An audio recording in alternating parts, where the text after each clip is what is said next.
Hi friends, చూడండి ఈరోజు నేను స్ట్రాబెర్రీ తోటకు వచ్చాను. చూడండి స్ట్రాబెర్రీస్ ఎలా ఉన్నాయో, ఎర్రగా పండిపోయాయి అన్నమాట. ఇక్కడ చాలావే ఉన్నాయి.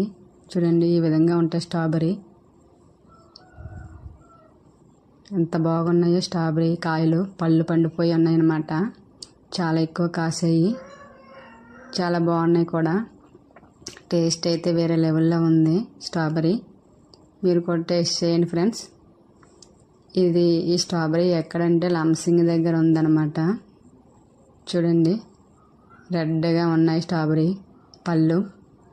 ఇవి మొత్తం స్ట్రాబెర్రీ తోటే. చూడండి మొత్తమును ఎంత ఉందో. ఇది మొత్తం 1 ఎకరా ఉంటుందేమో, అంతకంటే ఎక్కువే ఉండొచ్చేమో బహుశా. చూడండి ఇది మొత్తం అదే స్ట్రాబెర్రీసే. ఇక్కడ ఎక్కువగా పండిస్తారనమాట. కూలింగ్ ఏరియా కాబట్టి చాలా బాగా పండుతాయి అన్నమాట ఇక్కడ స్ట్రాబెర్రీస్. చూడండి మొత్తం ఎలా వేసారో. ఇక్కడ స్ట్రాబెర్రీస్ కూడా అమ్ముతున్నారన్నమాట, అక్కడ పండించినవే నేరుగాన.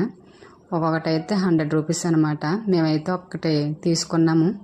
అలాగే ఇక్కడ పండించిన కూరగాయలు, దోసకాయలు, కీరదోస, ఇంకా అక్కడ కాలీఫ్లవరు, చూడండి అన్నీ అక్కడ పండించినవే వాళ్ళే నేరుగా అమ్ముతున్నారన్నమాట. సొంతంగా అక్కడ పండించినవి న్యాచురల్గా అమ్ముతున్నారు. చూడండి ఫ్రెండ్స్, ఇక్కడైతే మేము స్ట్రాబెర్రీస్ తీసుకున్నాము. మీకు నచ్చినట్లయితే ఇక్కడికి వచ్చి కొనుక్కోండి, బాగుంటాయి అన్నమాట. ఇక్కడ పచ్చళ్ళు కూడా అమ్ముతున్నారు. మీకు నచ్చినట్లయితే లైక్ చేయండి, సబ్స్క్రైబ్ చేయండి ఫ్రెండ్స్.